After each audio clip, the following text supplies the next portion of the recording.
오늘 우리가 같이 이제 8장, 레위기 8장부터 10장까지를 말씀을 나눌 텐데요. 우리 지난주에 우리 요절 말씀, 에베소 5장 2절 말씀을 먼저 읽고 본문으로 들어가겠습니다. 그리스도께서 너희를 사랑하신 것 같이 너희도 사랑 가운데서 행하라. 그는 우리를 위하여 자신을 버리사 향기로운 제물과 희생 제물로 하나님께 드리셨느니라. 아멘. 레위기 우리가 공부하고 있는 모든 그 제사 1장부터 오늘 10장까지 이제 그 내용들이 다 이 5가지 5대 제사에 대해서 말씀하고 그 제사의 핵심적인 이제 신학적인 관점에서 요약하는 게 지금 우리가 바울 사도가 얘기해 줬던 에베소 5장 2절 말씀입니다. 이 말씀을 좀 계속해서 늘 묵상하는 말씀이 되면 좋겠습니다. 우리 지난주에 이제 우리 좀 여러 장 우리가 살펴보아서 여러분들이 좀 기억이 나실지 모르겠는데 5장, 6장, 7장을 우리 살펴보았습니다. 물론 4장부터 이렇게 쭉 시작이 되는데 속죄제, 그 다음에 5장에 속건제 이렇게 기록이 되어 있었죠. 그 다음에 6장에는 이제 추가, 제사에 대한 추가 규례들을 이제 추가라기보다는 요약 정리 이렇게 하는 게 더 정확한 표현 같은데, 그 다음에 7장에서는 이제 제사장으로 드리는 제물의 그 고기의 부분들을 제사 가문에 어떤 걸 줄 것이냐 이런 거를 이제 규정을 해놓은 걸 봤습니다. 5대 제사를 이제 마지막 7장 37절, 38절 2절 가운데 제사 내용 전체를 요약하면서 했던 말씀을 우리가 살펴본 것 기억나실 겁니다. 자, 제가 계속 첫 시간부터 강조하고 있는 유대교의 5대 제사, 5가지 번제, 소제, 토목제, 속죄제, 속건제. 1장부터 이 내용들이 이제 시작이 되는데 이제 10장까지가 오늘 보면 마지막 장 10장까지가 이 제사에 관한 내용들을 이제 규례들 쭉 기록하고 있고 이제 어떻게 드려야 할 것인지, 어떤 제물을 쓸 것인지, 어떤 방법으로 제사를 드릴 것인지 등등등을 이제 기록을 해놓은 게 오늘 본문 10장까지의 내용입니다. 오늘 이제 11장부터는 조금 내용이 이제 다른 내용으로 넘어가는데요. 자, 그래서 오늘 8장 먼저 살펴봅니다. 8장. 이 8장에는 이제 제사장 가문의 위임식이 있습니다. 우리가 지난번에 살펴본 것처럼 이제 레위 지파, 아론의 가문이죠. 그 가문의 제사장 위임식 있고 그 위임식에 대한 제사에 대한 규정을 기록한 게 8장의 내용입니다. 그래서 8장 1절로부터 5절까지는 이제 위임식을 어떻게 준비할 것인가 이렇게 설명이 됐습니다. 그 예배 주례자, 주관자는 집례자는 모세다 이렇게 돼 있고요. 준비물은 이제 제사장 의복, 관유, 제물들 뭐 이런 것들을 준비해라 이렇게 기록돼 있고요. 그 다음에 누가 그럼 이 제사에 참여할 것이냐? 아론, 또 그의 아들들 제사장 가문이죠. 그 다음에 일반 회중들 이렇게 참석을 했습니다. 자, 그런데 이 위임식, 제사장 가문의 위임식을 드리는 목적이 뭘까? 그것은 이 제사를 앞으로 이제 감당해야 될 제사장 가문의 위임식 겸 제사를 드리는 목적은 속죄입니다. 첫 번째, 제사장 가문이 먼저 거룩해져야 되니까.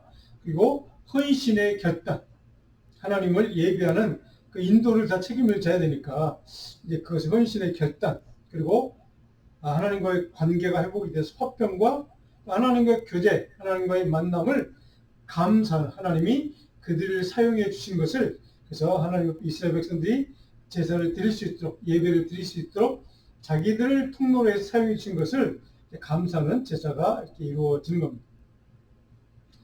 이 8장 6절로 20절까지는 두 번째로 위임식에 대한 절차가 있습니다. 어떻게 과정 준비하고 어떻게 제사를 지내라는 구체적인 내용이 있는데, 우리가 뭐 여러분들의 설교 노트에 요약이 다 돼 있는 내용들입니다. 근데 이 제사를 드릴 때 준비하는 과정, 우리가 옛날 우리 뭐 어렸을 때 보면 이 목욕제기라는 말 있잖아요. 목욕제기. 그거와 같은 얘기입니다. 제사를 드리기 전에 제사장 가문은 항상 물로 몸을 깨끗이 정결하게 씻어야 한다고 규정이 되어 있습니다. 그리고 난 다음에 제사장이 옷을 입고, 우리가 이미 출애굽기에 살펴봤던 제사장이 입는 옷들 있죠. 이제 그것을 입으라고 되어 있습니다. 물론 거기에 뭐 속옷도 있고 겉옷도 있고 에봇도 있고 흉패도 달고 이런 것들을 이제 다 갖추라는 얘기죠. 그 다음에 이 제사장 이 복장을 입는 이유, 그것이 상징하는 권위가 있다고 합니다. 근데 굉장히 중요한 의미인데, 이게 예수 그리스도 한 분에 의해서 이것이 다 예수님이 이 세 가지 역할을 다 감당하는 일들을 이 제사장들이 그때 감당했다는 것이죠. 근데 그게 뭐냐면 제사장 역할을 감당했다는 거고, 그 다음에 선지자의 역할을 이 제사장 가문은 감당했다는 거죠. 그 다음에 이스라엘 백성에서 왕조가 생기기 이전에 바로 왕의 그 역할을 감당했던, 그래서 그런 권위가 있는 그런 가문이 제사장 가문이고, 그 옷, 제사장이 입는 옷, 이것이 이 세 가지의 그 역할을 감당하는 것을 상징하는 표현으로 이 옷을 입었다는 겁니다. 물론 이 제사장들이 감당했던 일을 신약시대 이제 예수님이 이 제사장이요, 선지자요, 그리고 영어는 왕의 역할을 감당하는 그 우리는 이제 신약 성경을 통해서 다시 한번 이제 깨닫게 됩니다. 그 다음에 이제 제사장 가문이 위임식을 할 때 관유를 준비해야 하라고 합니다. 관유를 머리에 바르는 거죠. 물론 이건 우리가 쉽게 좀 이해할 수 있는 말씀이기도 합니다.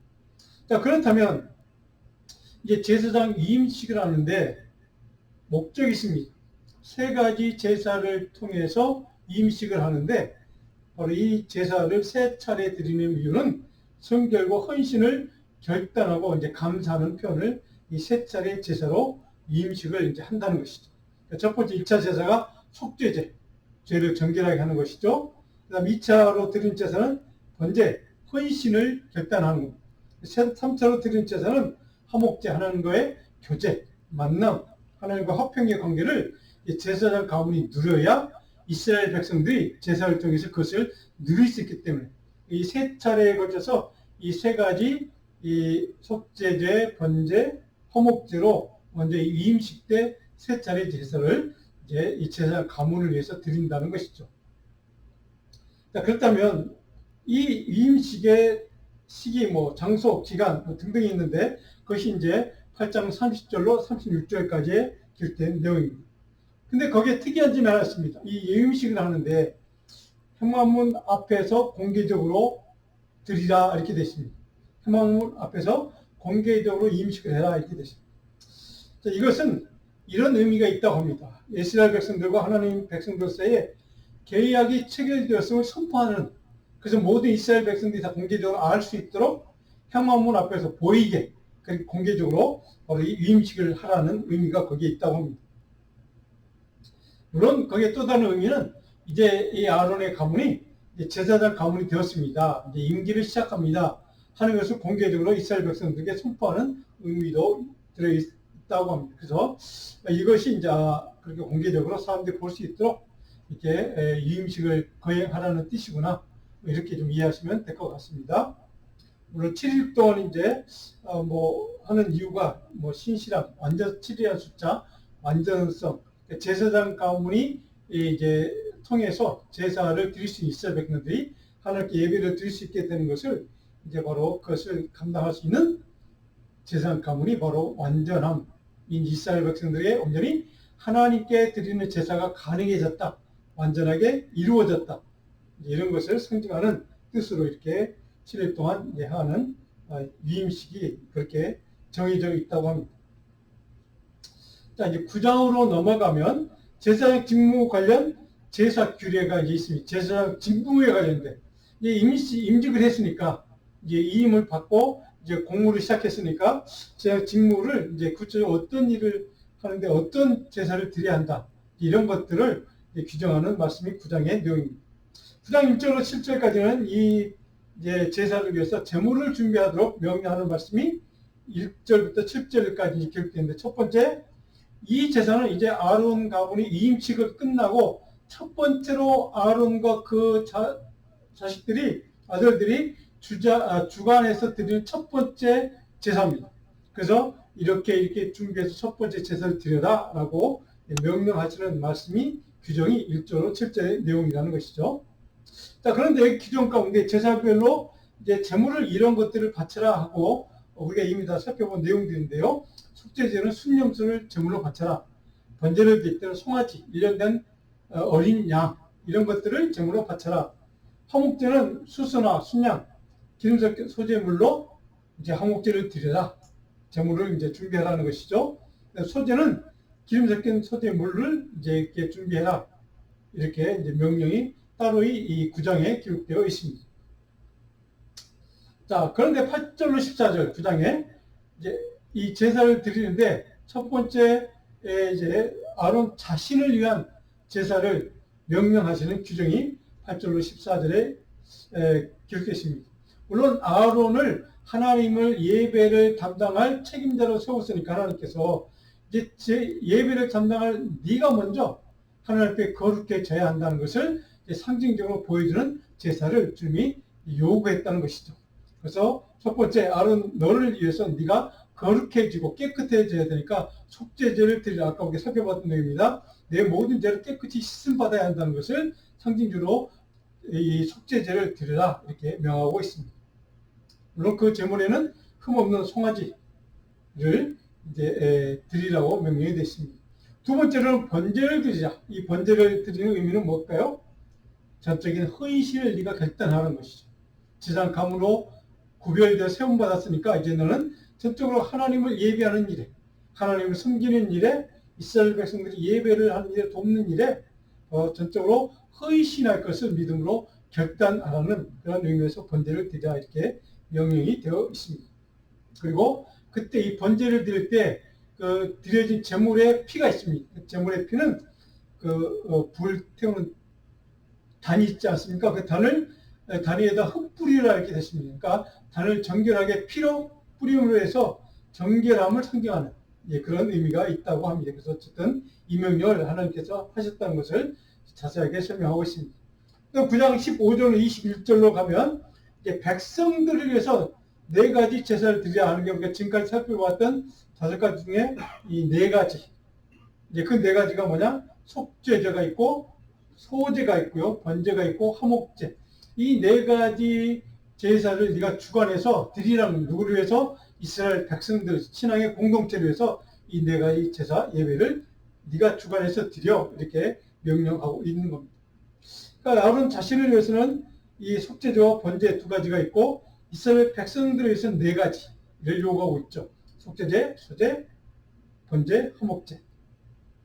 자, 이 네 가지 제사를 이스라엘 백성들을 위해서 아론과 그 제사 가문에게 드리라고 하는 하나님의 의도, 목적은 뭘까요?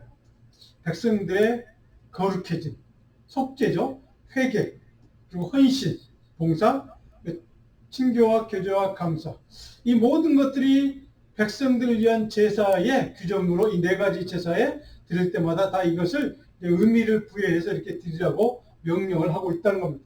오늘 우리가 드리는 예배, 신약시대 이후에 바로 우리가 드리는 예배가 바로 이런 의미들이 다 포함된 예배라는 뜻이기도 합니다. 우리 예배는 회개가 있죠. 하나님의 죄 용서함 받는 바로 이 속죄, 회개 예배가 있고, 그 다음에 헌신을 결단하고 봉사, 주님을 위한 섬김과 봉사, 이웃을 사랑하는 그 섬김, 이런 것들을 결단하는 예배 속에 결단이 들어가 있습니다. 그리고 하나님 앞에 나를 권하주심, 하나님을 섬기고 이웃을 사랑으로 섬길 수 있는 은혜와 기회와 능력을 주신 것을 감사하는, 그리고 하나님의 백성 삼아주셔서 하나님과 항상 교제하고 만날 수 있도록 은혜 부어주심을 또한 감사하는, 이 우리 같은 예배가 바로 여러 가지 바로 내용과 목적이 같이 들어있다는 것을 우리가 여기서 배우게 됩니다. 그래서 이 자신과 이스라엘 백성들이 드리는, 하나님이 드리라고 명령한 이 예배 제사들을 이제 다 드리고 난 다음에 하나님께서 그 제사에 대해 어떻게 아론이 이제 성국 드린 그 제사에 대해서 이렇게 하나님 반응합니다. 22절 24절에 하나님이 아주 흡족해 하셨다는 것이죠. 그래서 아론이 손을 들어서 백성들을 축복합니다. 제사 다 마치고 난 다음에 이제 제사장으로서 이스라엘 백성들에게 축복의 기도를 하는 것이죠. 그 다음에 그 자리에 그 예배 다 마치고 축복했더니 하나님의 영광이 그 자리에 임재했다, 드러났다. 백성들 전체에 하나님의 영광이 임재가 있었다라고 하는 것을 성경은 우리에게 증언해주고 있습니다. 그리고 이스라엘 백성들, 하나님의 영광을 체험한 다음에 이스라엘 백성들은 그 예배 마지막에 온전히 하나님께 순복하겠습니다. 무조건 하나님의 말씀 앞에 순종하겠습니다라고 하는 믿음의 결단으로 그들은 헌신을 다시 한번 이제 하나님께 보여주는 이야기로 그 구장이 끝맺어지고 있습니다. 자, 이런 영광스러운 예배를 다 드리고 마친 다음에 하나님의 영광의 임재도 경험했습니다. 그 하나님 앞에 우리가 충성되게 하나님을 섬기겠다고, 주님을 사랑하겠다고 믿음으로 이스라엘 백성들 전체가, 공동체 전체가 믿음으로 결단하는 것까지는 참 좋았습니다. 아름답습니다. 예배 목적을 온전히 이룬 것 같습니다. 그런데 그 사건 바로 직후에 오늘 10장으로 넘어오면 어떤 사건이 벌어지는가? 아론 가문, 그렇게 하나님의 영광의 임재가 임하는 그런 예배를 경험했던 아론과 그 가문이 비극적인 사건을 맞게 된 이야기가 10장에 기록되어 있습니다. 그러니까 아론의 자식들 가운데 나답과 아비후가 죽게 됩니다. 죽게 된 것은 큰 문제가 있거나 그건 아니었습니다. 10장 1절을 우리 같이 한번 읽어보면 이렇게 되어 있습니다. 아론의 아들 나답과 아비후가 각기 향로를 가져다가 여호와께서 명령하시지 아니하신 다른 불을 담아 여호와 앞에 분향. 자, 하나님께서 하나님께 분향하는 것, 그것이 잘못된 건 아닙니다. 분향을 해야만 한 이미. 그런데 거기에 그 앞에 뭐라고 되어 있습니까? 여호와께서 명령하시지 아니하신 다른 불. 하나님이 명하지 않은 하나님 명령의 것과 다른 불을 자기 마음대로 갖다가 지금 분향을 했다 하는 겁니다. 그것이 죄가 돼서 이 두 아들을 하나님이 죽이고 맙니다. 자, 크게 그들이 범죄했거나 살인을 했거나 이런 것도 아닌데 바로 하나님이 명하시지 않은 일을 했다는 것 때문에, 다른 말로 하면 하나님 말씀대로 조금 전에 우리가 그 말씀 모든 하나님 말씀에 순복하겠다고 결단한 바로 직후에 그들은 그 하나님의 말씀에 순종하겠다는 그 결단을 그들은 거기에서 어겨버린 겁니다. 지키지 않은 거죠. 불순종한 거죠. 거역한 겁니다. 그것 때문에 하나님이 이 두 아들을 죽이게 되는 사건이, 비극적인 사건이 벌어진 겁니다. 그래서 2절에 보니까 어떻게 죽였습니까? 불이 여호와 앞에서 나와 그들을 삼킴에 그들이 여호와 앞에서 죽은지라, 불로 그들을 삼켜서 죽였다, 이렇게 기록하고 있습니다. 바로 이것이 오늘 우리가 하나님 앞에 이스라엘 백성들 1장부터 10장까지 그 제사에 대한 정확한 세세한 하나님이 규정을 해주시고 그것대로 지키라고, 그리고 마지막에 그들은 그렇게 순종하겠다고, 따르겠다고 믿음으로 결단하고 순복하겠다고 결단했던 그 결단과 있고 난 바로 직후에 이런 일이 벌어졌다는 것, 오늘 우리에게 시사하는 바가 참 큽니다. 오늘 우리가 드린 예배, 매 주일마다 드린 그 예배의 자리에 우리가 하나님 앞에 감사하고 감격하고 믿음으로 결단하고 헌신을 결단합니다. 그런데 정말로 교회 문을 나가서 세상에 사는 일주일 동안에 우리 삶이 정말로 그 말씀 앞에 순종하고 결단하겠다고, 하나님 말씀대로 따라 살겠다고 결단했던 우리의 결단 그대로 한 주간 또 우리가 그 말씀 앞에 순종하는 삶이 되고 있는지, 우리는 다시 한번 이 말씀에 비춰서 다시 한번 우리는 우리의 신앙 생활을, 우리의 삶의 예배를 점검할 필요가 있습니다. 오늘 이 두 아들은 그것 때문에, 말씀대로 순종하지 않았다는 것 때문에 바로 그들은 그렇게 비극적인 인생을 마감하고 자, 10장 8절로 11절로 넘어가면 이제 이스라엘 백성들의 제사장으로 수임받은 아론 제사장 가문에게 몇 가지 금지 명령을 내립니다. 몇 가지 조건을 하나님 명령하시는 게 쭉 기록됐습니다.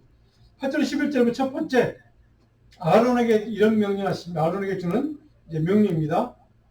금주, 물론 독한 술입니다. 물론 모든 포도주나 이런 술을 금한 게 아니라 독한 술을 마시지 말라는 금주 명령이 있습니다. 9절입니다.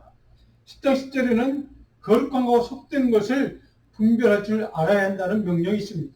그리고 부정한 것을 분별하라는 말씀이 있습니다. 11절에 가면 이스라엘 백성들에게 하나님 모든 말씀을, 규례를 가르쳐야 될 것을 규정하고 있습니다. 그래서 제사장 가문이 바로 레위 가문이 바로 하나님의 말씀을 담당하는 이유가 바로 거기에 있습니다. 하나님 명하신 그 모든 것들을 그들이 책임지고 이스라엘 백성들에게 전하고 가르쳐야 될, 전수해야 될 책임이 있다는 것이죠. 그래서 이 제사장 가문은 바로 하나님의 말씀을 대언하고 가르칠 지금 교사의 책임이 있죠. 예수님이 그 일을 감당하셨고 오늘 이 시대에 이제 목회자들, 사도들을 이제 지나서 이제 오늘 이 시대의 목회자들에게 그 사명이 이어져 오고 있습니다. 자, 그런 의미에서 바로 아론에게 주신 이 명령을 우리는 좀 기억했으면 좋겠습니다. 자, 그 다음에 아론 제사장 가문에게 좀 재물 먹는 법에 대해서 규정을 하고 있는 게 10장 12절로 15절까지 됐습니다. 근데 여기에 보면 좀 재미있는 단어가 하나 있습니다. 음식이라고 하는 단어가 바로 성경 말씀에 12절에 기록되어 있습니다. 음식. 이 단어는 또 우리 한국말로 이렇게 번역이 되는데, 뭐 한자 표현이죠. 근데 조금 좀 어렵습니다. 쉽게 보면 이런 뜻입니다. 제사장 가문의 생계를 위해서 제사장 가문에게 할당되는 몫입니다. 제사 드린 제물 중에 제사장 가문에게서 이런 제사물은 이런 부위를 제사장 가문에게 줘. 이런 구체적인 명령을 하나님이 하고 있는 것을 보게 됩니다. 그래서 그거를 음식이라는 단어로 표현했습니다. 여러분들이 상식적으로 이 음식이라는 단어가 뭐 그런 뜻이구나, 이런 거를 좀 기억해 주시면 되겠습니다. 자, 그런데 제사를 다 마치고 난 다음에 그 제사에 바친 음식을 제사장과 제사장 가문이 이제 먹을 수가 있는데, 어디에서 먹느냐? 거룩한 단곁 회막들에서 먹으라고, 구체적으로 거룩한 장소에서 먹으라고 명령이 되어 있습니다. 근데 어떻게 먹느냐? 조건이 좀 우리가 이미 살펴본 내용입니다. 누룩을 넣지 않은 상태. 누룩을 넣지 말라고 하는 것이죠. 왜 그랬습니까? 부패, 전염성이 있기 때문에. 악의 부패성, 전염성을 상징하는 것으로 보고 누룩을 넣지 말라, 이렇게 이제 명령하신 거죠. 자, 그런데 모세가 이제 이스라엘 백성들, 특별히 16절로 보면 책망하는, 이제 화를 내는 장면이 있습니다. 10장 16절에 보면 이렇게 기록됐습니다. 같이 한번 읽을까요? 10장 16절. 모세가 속죄제에 드린 염소를 찾으즉 이미 불살랐는지라 그가 아론의 남은 아들 엘리야살과 이다말에게 놓아여 이르되, 자, 염소를 제사를 지고 난 다음에 염소를 이미 불살랐다, 이렇게 됐습니다. 그러니까 모세가 그것 때문에 아론의 남은 아들 엘리야살과 이다말이라고 하는 아론의 두 아들을 책망했다, 이렇게 됐습니다. 17절에 보니까 그 이유가 이렇게 기록됐죠. 이 숙제물은 지키 거룩하거늘 너희가 어찌하여 거룩한 곳에서 먹지 아니하느냐.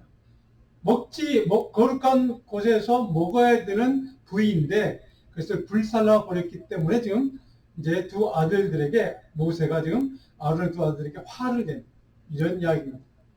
속죄의 제물은 지극히 거룩한 것이라고 모세가 정확하게 지적을 해주고 있습니다. 그것을 거룩한 곳에서 먹어야 된다. 너희들이 그것을 먹지 않고 하나님이 주신 거기 때문에 그렇습니다. 하나님 너희의 음식으로 할당해 준 너희가 먹어야 될 몫인데 그것을 불태웠다는 것 때문에 지금 모세가 이제 화를 내는 장면입니다. 자, 그래서 이제 아론이 10장 19절에 보면 이제 뭐 나름대로 변명을 하죠. 그에 대해서 이제 모세가 그걸 긍정적으로 생각하고 이제 마무리가 됩니다. 자, 그런데 우리가 여기서 좀 정리를 해야 될 게, 제사장에게 금기된 사항, 자격 조건이 있다는 것을 우리가 좀 생각해 봤으면 되겠습니다.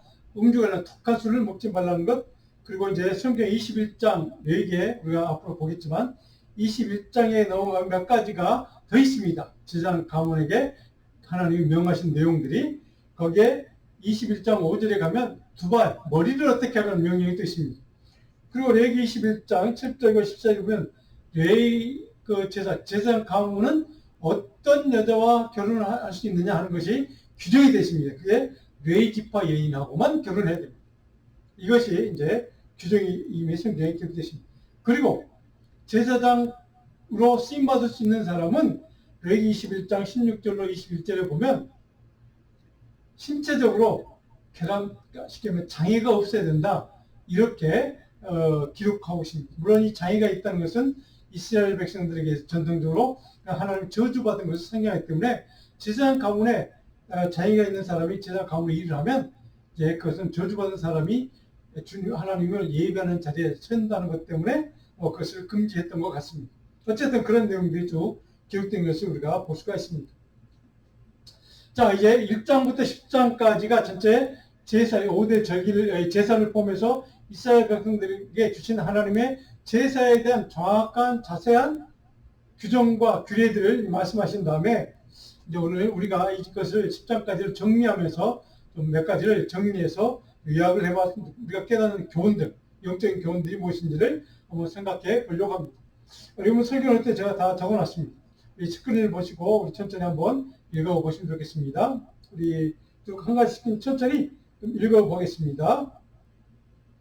첫 번째, 속죄죄의 죄를 회개해 또 번제제를 통해서 충성, 헌신을 결단하고 또 화목제를 통해서 하나님과의 영적인 교제를 이제 표현하고 그 다음에 하나님의 영광의 임재를 감사하는 이 제사를 이스라엘 백성들이 드린 것처럼 오늘 신약 시대 우리 그리스도인들은 우리의 예배를 통해서 어떤 자세로 예배를 드리는가 한번 읽어볼까요? 그리스도인은 회개와 속죄 예배를 통해 죄 용서를 받고 충성과 헌신을 결단함으로 하나님과의 올바른 관계를 회복해야 하는 것이 우리가 드린 예배의 목적입니다.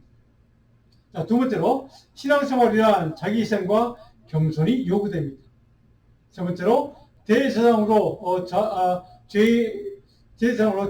죄인을 위해서 희생한 제물이 되신 예수 그리스도, 영원한 대제사장이신 예수 그리스도, 그분의 그리스도의 십자가 보혈의 희생과 겸손의 삶을 본받는 삶의 예배가 우리에게 가장 중요하다는 것을 우리가 드리는 예배 때마다 다시 한번 우리가 좀 기억했으면 좋겠습니다. 또 다음은요, 예배를 통해서 매 순간 하나님 앞에서 제 용서의 은혜를 회복했으면 좋겠다는 게 제 간절한 바람이기도 합니다. 자, 그 다음에 신앙생활이란 부정한 것을 멀리하고 자신을 거룩하게 구별하며 하나님과의 온전한 관계성을 회복함으로 하나님의 거룩성을 회복하는 성화의 삶인 것을 우리가 꼭 기억했으면 좋겠습니다. 예배란 바로 성화의 삶의 과정 가운데 가장 중요한 과정이기도 합니다. 예배를 통해서 죄 용서받고 온전히 하는 관계 회복이 되고 하나님 앞에 믿음과 헌신과 충성을 결단하고 이웃을 하나님 나라를 위해서 우리의 복음을 증거하는 믿음의 능력으로 하나님 앞에 나아가겠다, 세상 앞에 나아가겠다고 하는 믿음의 결단. 바로 이 우리가 드린 예배가 이런 것들이 우리 모두에게 예배 드릴 때마다 이것이 회복되는 그런 은혜가 있기를 간절히 소원합니다. 자, 제가 어떤 글을 읽다가 좀 인용을 하나 했는데요. 영어로 이렇게 보면 좀 잘 안 보일 때는 우리 한국말로 다음 제가 번역하는 게 있으면 한번 볼까요? 비록 상황이 점점 더 악화되고 더 이해할 수 없게 될지라도 바라는 것이 이루어지지 않고 기대했던 것보다 더 오랜 시간이 걸린다 하더라도 내가 여전히 하나님을 택하는 이유는 모든 힘든 상황을 하나님과 함께 통과해야 한다는 것을 잘 알기 때문이다.